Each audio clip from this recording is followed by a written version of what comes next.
Hello guys, welcome to Eversity classes. My name is Anima Tiwari. I hope सब लोग बहुत अच्छे होंगे। तो आज हम बात करेंगे यूजीसी नेट पेपर फर्स्ट का जो एक यूनिट है, information and communication technology ICT, उसकी बात करेंगे, उसकी प्रीवियस ईयर क्वेश्चंस की बात करेंगे। 2024 में जो क्वेश्चंस आए हुए हैं आईसीटी में, इंफॉर्मेशन एंड कम्युनिकेशन टेक्नोलॉजी में, उस क्वेश्चन को हमें सॉल्व करेंगे और जिससे कि हमें पता चल जाएगा कि एक पैटर्न, एक ट्रेंड क्या चल रहा है, क्वेश्चन किस तरीके के आ रहे हैं, जो कि हमको हेल्पफुल होगा आगे आने वाले 2025 के एग्जामिनेशन को क्लियर करने के लिए। तो चलिए हम सॉल्व करते हैं आज के क्वेश्चंस को और अपनी तैयारी को और मजबूत बनाते हैं। सो इस सेशन को शुरू करने से पहले हम कुछ कोर्सेज की बात कर लेते हैं जो कि एवरस्टडी क्लासेस में अवेलेबल है। अगर आपको कोई मास्टर कोर्स चाहिए, चाहे कॉमर्स हो या मैनेजमेंट हो, पेपर फर्स्ट हो या पेपर सेकंड हो, जिसमें कि आपको video classes, coloured notes, solve IQs, test series मिलेंगी। ठीक है। अगर आपको टेस्ट सीरीज चाहिए पेपर फर्स्ट या सेकंड की, कॉमर्स या मैनेजमेंट की, जिसमें कि 10,000 एमसीक्यूज है, तो आप एवरस्टडी क्लासेस की कोर्सेज को ज्वाइन कर सकते हैं। और अगर कोई भी क्वेरीज है, उसको रिजॉल्व करना है, कोई भी इंफॉर्मेशन लेनी है, तो आप वेबसाइट विजिट कर सकते हैं, ऐप पे जा सकते हैं, टेलीग्राम पे जा सकते हैं और यहाँ पे कॉन्टेक्ट नंबर गिवन है, वहां जाके अपनी क्वेरीज को रिजॉल्व कर सकते हैं। चलिए हम शुरू करते हैं आज का सेशन और सॉल्व करते हैं PYQs of ICT. Question number first, match the list one with list second. कुछ नेटवर्क डिवाइसेस गिवन है, उसके फंक्शन गिवन है, उसको हमको मैच करना है। बहुत ही इजी क्वेश्चन है। अगर आपको इनके बारे में थोड़ा बहुत भी जानकारी होगी तो आप इजीली इस क्वेश्चन को सॉल्व कर पाएंगे और अदर ऑप्शंस को एलिमिनेट कर पाएंगे। सबसे पहले हम बात करते हैं ब्रिज। अब जो ब्रिज होता है ना, वो क्या होता है? वो एक तरह का डिवाइस होता है जो कि एक लैन को दूसरे लैन से कनेक्ट करता है, जो कि सेम प्रोटोकॉल यूज करते हैं। तो ब्रिज क्या करता है? Device that connects one LAN to the another LAN that uses the same protocol. जहां पे लैन की बात आएगी ना, हमेशा याद करिए ना, वहां पे ब्रिज की बात आएगी। तो ए का ऑप्शन क्या होता है? फोर्थ। हमको पता लग गया, तो सारे ऑप्शंस ऑलरेडी एलिमिनेट हो गए। देख लिया आपने क्वेश्चन का, देखा कैसे एलिमिनेशन का मेथड लगाना है। ठीक है। नेक्स्ट इज बी का फर्स्ट। यस, बिल्कुल सही बोला। That can receive the data, analyse it and transmit it to the another या अदर नेटवर्क। राउटर यही करता है। राउटर मतलब रूट दिखाता है, डाटा रिसीव करना, उसको एनालाइज करना, ट्रांसमिट करना अदर नेटवर्क के लिए। तो राउटर मतलब रूट दिखाने वाला काम करता है, वो याद रखना। गेटवे से आपको पता लग रहा है कि एक बंदा खड़ा हुआ है, ठीक है, एंट्री या एग्जिट पे खड़ा हुआ है, नेटवर्क्स को चेक कर रहा है। तो गेटवे का मतलब serves as the entry and exit point of the network. Gateway मतलब आपको मैं बता रही कैसे लर्न करना है। गेटवे, फॉर एग्जाम्पल एक गेट पे मैं खड़ी हूँ, मैं चेक कर रही हूँ आने जाने वालों को, तो ऐसे याद रखना है। लास्ट ऑप्शन है Ethernet, set of rules that decide how many computers and other devices connect with each other through cables in a LAN। जहां पे भी केबल्स की बात आएगी, ठीक है, जब भी हम डिफरेंट डिफरेंट कंप्यूटर को उसके डिवाइसेस को कनेक्ट करते हैं एक दूसरे से केबल के थ्रू, वहां पे अथरनेट केबल की बात करेंगे। ठीक है। आई होप सबको समझ आएगा ये क्वेश्चन। चलते हैं नेक्स्ट क्वेश्चन पे। क्वेश्चन नंबर सेकंड है, which of the following is an example of non impact printer. हमने प्रिंटर के बारे में पढ़ा था, ठीक है।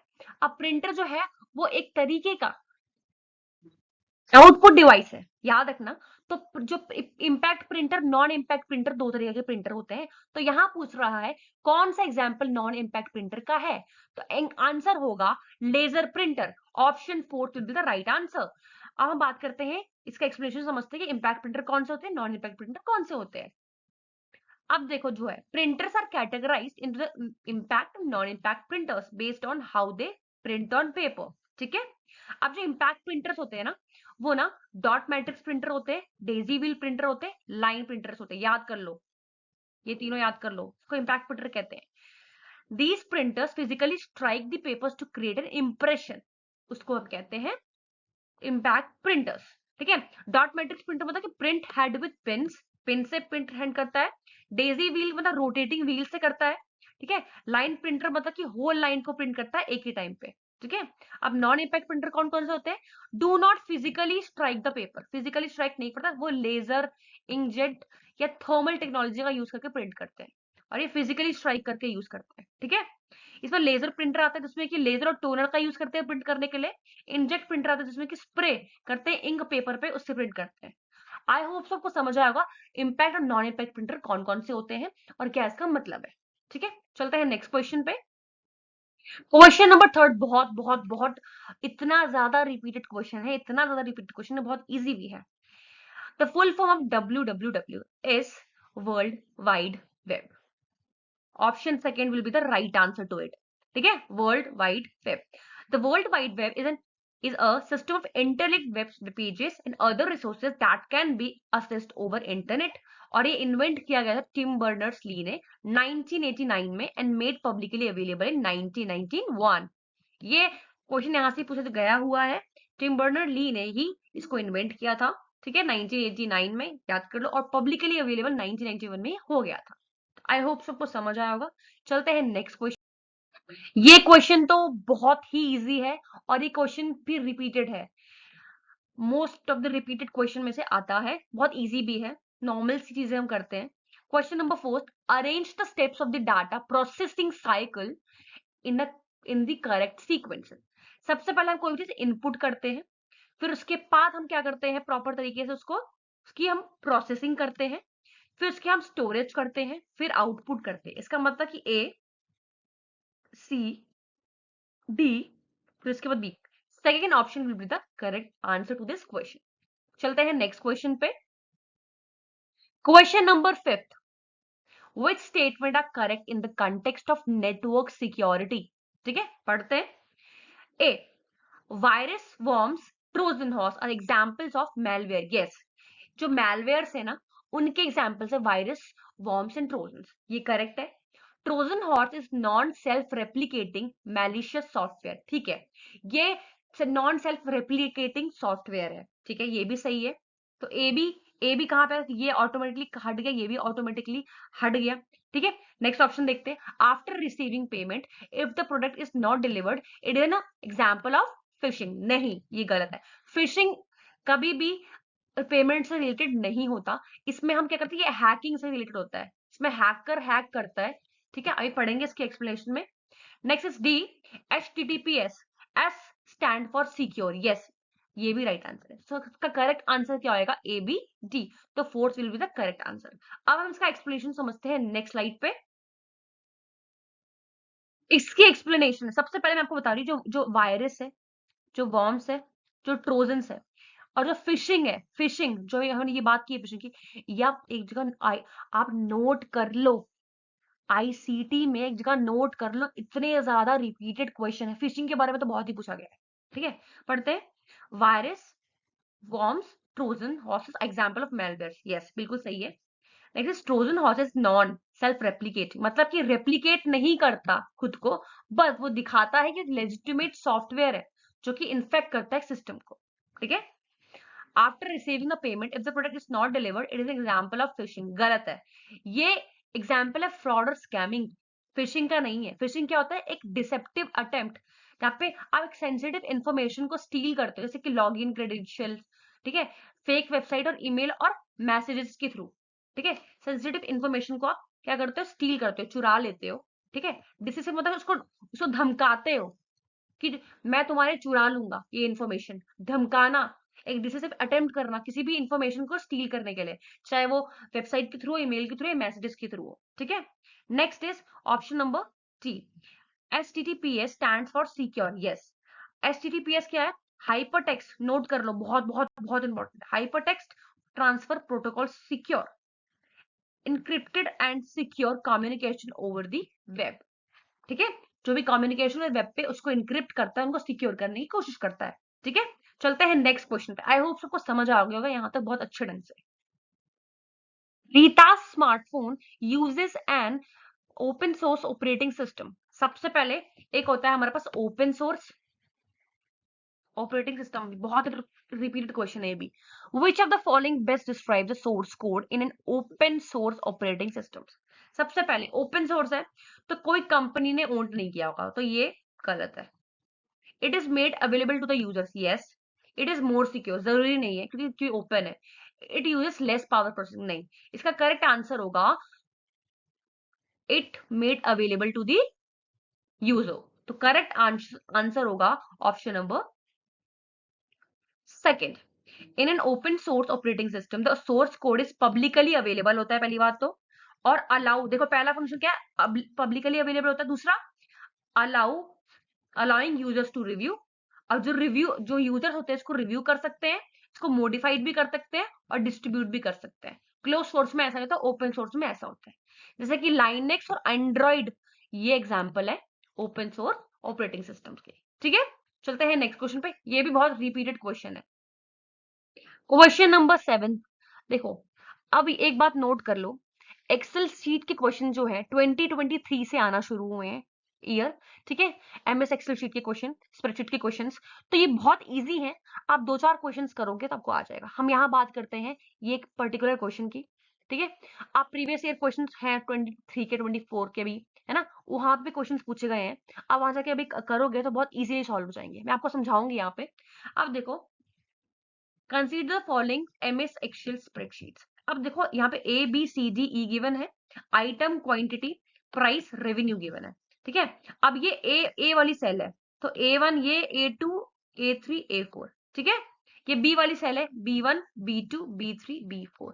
वैसे ऐसे सी का भी है, डी का भी ऐसी है और ई का भी ऐसी है। ठीक है, अब बोल रहा है इफ द फॉर्मूला इज इतना। अब देखो ये जो डॉलर है ना, अगर डॉलर के साइन होती है कांस्टेंट है, मतलब कीमत, हम इसका मतलब ये है कि हम B2 का ही यूज करेंगे कोई भी चीज सॉल्व करने के लिए। और इसका मतलब है मल्टीप्लीकेशन का, इसका मतलब मल्टीप्लीकेशन है। ठीक है, मल्टीप्लाई करना है आप।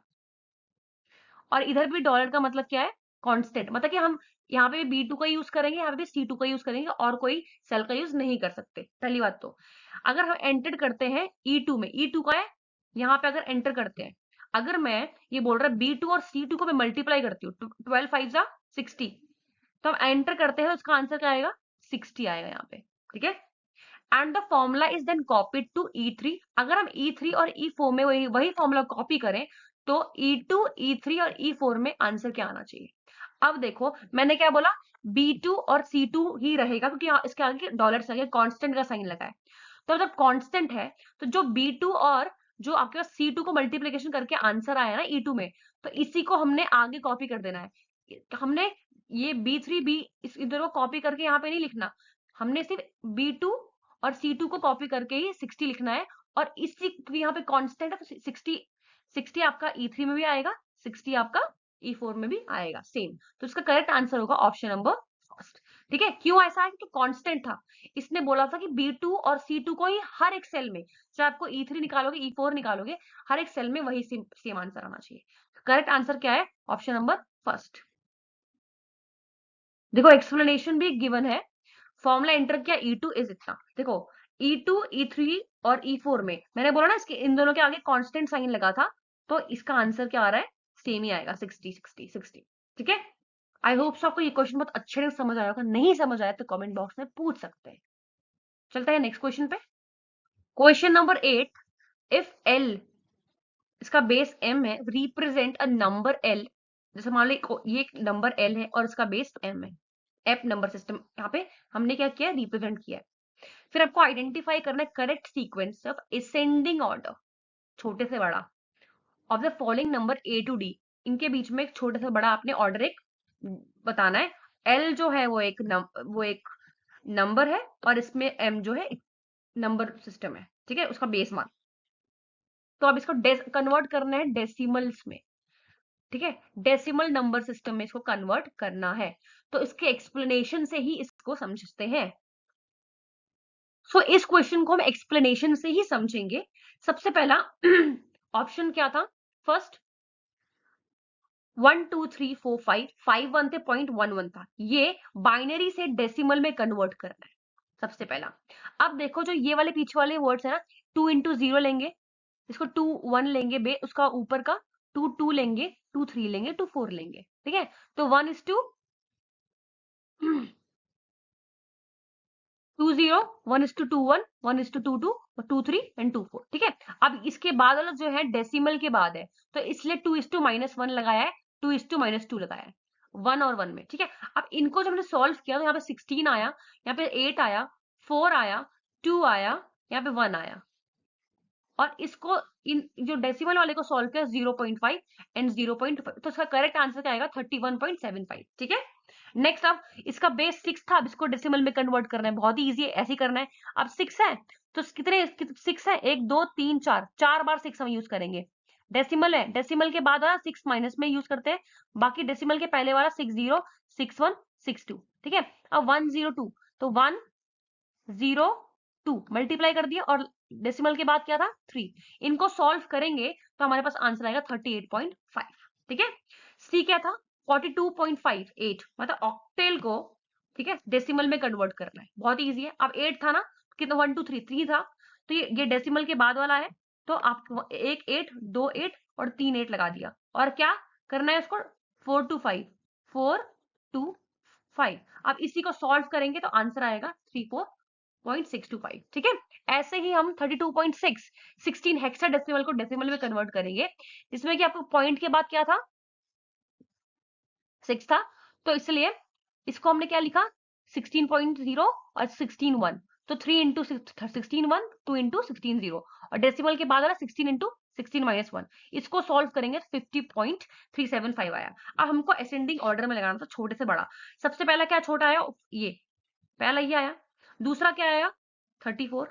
ठीक है। तीसरा क्या आया, ये आया। और लास्ट में ये आया।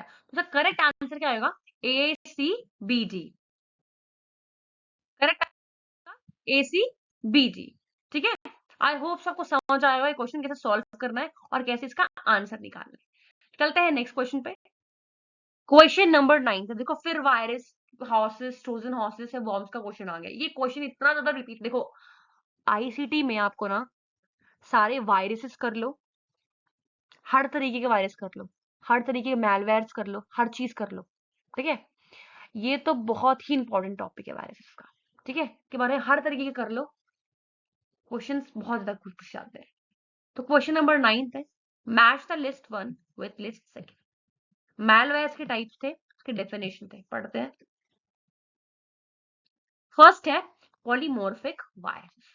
पॉलीमॉर्फिक वायरसेस जो होता है ना, उसको हम कहते हैं changes it's signature with each copy made during replication. मतलब कि जितनी बार वो रेप्लिकेट करेगा उतनी बार अपने सिग्नेचर को चेंज करेगा। पॉलीमॉर्फिक वायरस उसी को ही कहते हैं। तो ए का ऑप्शन क्या है, सेकंड है, तो मतलब ये ऑप्शन एलिमिनेट हो गया, ये भी एलिमिनेट होगा, तो ए का सेकंड है। Next is metamorphic virus. Metamorphic virus मतलब कि completely rewrites itself each time it is replicated, sometimes changes its behavior।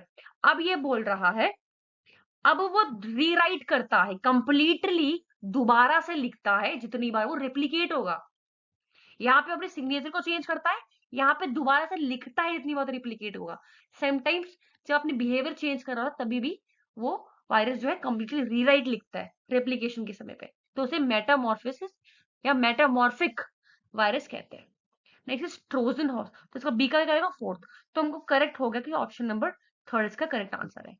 सी का first Trojan horse. Trojan horse वो होते हैं useful program that contains hidden harmful program code. For example आप internet चला रहे थे, आपके पास मैसेज आया कि आपका जो कंप्यूटर है वो आपके पास वो हैक हो गया, तो आपने उसमें दबा दिया सॉफ्टवेयर और वहां पे आपका कंप्यूटर पूरी तरीके से हैक हो गया। तो एक हिडन हार्मफुल प्रोग्राम कोड होता है इस यहाँ पे। ठीक है। अब वॉर्म्स क्या होता है, अब malware that spread copies of itself through a network without user interaction. मतलब वो खुद की कॉपी बनाता रहता है, ठीक है, बिना यूजर के इंटरेक्शन के कॉपी बनाता रहता है नेटवर्क के थ्रू, उसी को हम वॉर्म्स कहते हैं। तो करेक्ट आंसर क्या होगा इसका, ऑप्शन नंबर थर्ड। अब इसके बाद थोड़ा सा एक्सप्लेनेशन पढ़ लेते हैं नेक्स्ट पेज पे, नेक्स्ट स्लाइड में। एक्सप्लेनेशन है पॉलीमॉर्फिक वायरसेस जो कि मॉडिफाई करता है अपने सिग्नेचर को हर एक टाइम जब वो इन्फेक्ट करता है नई नई फाइल्स को। ठीक है। नेक्स्ट इज मेटामॉर्फिक वायरस, मतलब कि ये एक तरीके का खुद का वो कंप्लीटली दोबारा से कोड लिखता है जितनी बार भी वो रेप्लिकेट करेगा। ठीक है। ट्रोजन हॉर्सेस एक हार्मफुल और यूजफुल प्रोग्राम है, ठीक है, जहां पे एक मैलिशियस कोड कंटेन होता है जो कि सिस्टम को हार्म कर सकता है, जैसे मैंने आपको एग्जांपल दिया अभी। वॉर्म्स क्या होता है, ये एक सेल्फ रेप्लिकेटिंग मेलवेयर है, कॉपी बनाता रहता है सिस्टम की, स्पीड स्लो रहती है कंप्यूटर की, और रोम जो है हार्डवेयर है, रैम जो है हार्डवेयर है वो भर जाता है, तो वो वॉर्म्स होता है। ठीक है। चलते हैं नेक्स्ट क्वेश्चन पे। क्वेश्चन जो है which of the following statements about the communication mode is true. अब देखो यहाँ पे कम्युनिकेशन की बात, मोड की बात हुई है, तो ये जो क्वेश्चन है उसको हम आईसीटी में भी पूछ सकते हैं और कम्युनिकेशन में भी क्वेश्चन बनेगा, तो दोनों ही यूनिट में क्वेश्चन बन सकता है। पढ़ते हैं। A radio broadcast is an example of automatic type of transmission mode. नहीं, हम automatic type of transmission mode, simple type of transmission mode, half duplex और फुल डुप्लेक्स के बारे में अगले ही पेज में पढ़ेंगे। अभी यहाँ पे सिर्फ आंसर डिफाइन करते हैं, ठीक है। ये automatic type of transmission mode नहीं है, क्यों नहीं है, नेक्स्ट पेज पे पढ़ेंगे, ठीक है। नेक्स्ट इज, तो इसका मतलब ए हट गया, तो जहां जहां भी ए है उसको एलिमिनेट कर दो, तो यहाँ पे ए था, ठीक है। Next is, a keyboard communicating with a computer is example of simplex type of transmission mode. Yes, simplex type of transmission mode का एग्जांपल है, ठीक है, क्योंकि वन वे डायरेक्शन में होता है। Next is, walkie talkies operate on half duplex transmission mode. Yes, ये भी राइट, इसका भी करेक्ट, ये भी करेक्ट आंसर है। Telephone calls are an example of full duplex transmission mode. Yes, ये भी इसका करेक्ट आंसर होगा ऑप्शन नंबर 4, ठीक है। अब इसको बेहतरीन तरीके से समझेंगे कि simple type of transmission mode क्या होता है, automatic type of transmission mode क्या होता है, हाफ डुप्लेक्स और full duplex type of transmission mode क्या होता है। नेक्स्ट पेज पे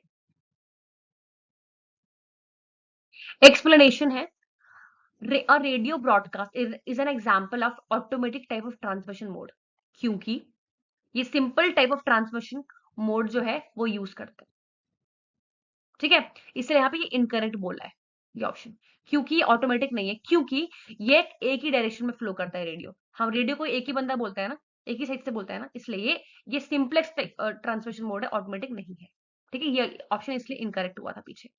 next is, a keyboard communicating with computer example of simplex type of transmission mode. Yes, अब जो कीबोर्ड है वो वो वन वे ही डायरेक्शन का कम्युनिकेशन फ्लो करता है, ठीक है। जैसे ये कीबोर्ड सेंड करता है इनपुट कंप्यूटर को, कंप्यूटर कभी भी सेंड नहीं करता डाटा कीबोर्ड पे, ऐसा होता है ना, ठीक है, इसीलिए इसको सिंपलेक्स बोला गया है। वॉकी टॉकी ऑपरेटर ना half duplex transmission mode. Yes, जो हाफ डुप्लेक्स क्या होता है, जब बोथ डायरेक्शन में कम्युनिकेशन है, मतलब कि only one person can talk at a time, both direction में हाफ डुप्लेक्स का मतलब क्या होता है, कम्युनिकेशन होती है, एक पर्सन एक टाइम पे ही बोलता है, दो लोग बोलेंगे तो एक पर्सन एक टाइम पे बोलेगा। Telephone calls are example of full duplex transmission mode. Yes, ये भी सही है। Both people can talk and listen at the same time, मतलब कि यहाँ पे एक पीपल, दोनों पीपल एक ही टाइम पे बोल सकते हैं। इसमें क्या था, एक टाइम पे बोलेगा, एक बंदा बोलेगा, दूसरा बंदा चुप रहेगा, पर इसमें दोनों भी बोल सकते हैं, दोनों भी सुन सकते हैं, तो यही इसका एग्जाम्पल। आई होप सो ये 10th जो 10 क्वेश्चन है आपको समझ आए होंगे। हर एक क्वेश्चन में कुछ ना कुछ नोवेलिटी है, कुछ ना कुछ न्यूनेस है। आई होप सो को समझ आया होगा। कुछ भी प्रॉब्लम होती है आप कमेंट बॉक्स में पूछ सकते हैं, कोई भी अगर क्वेश्चन समझ नहीं आता। अगर आपको आज का सेशन पसंद आया हो तो आप इस वीडियो को, इस सेशन को लाइक करें, शेयर करें, सब्सक्राइब करें। Thank you very much.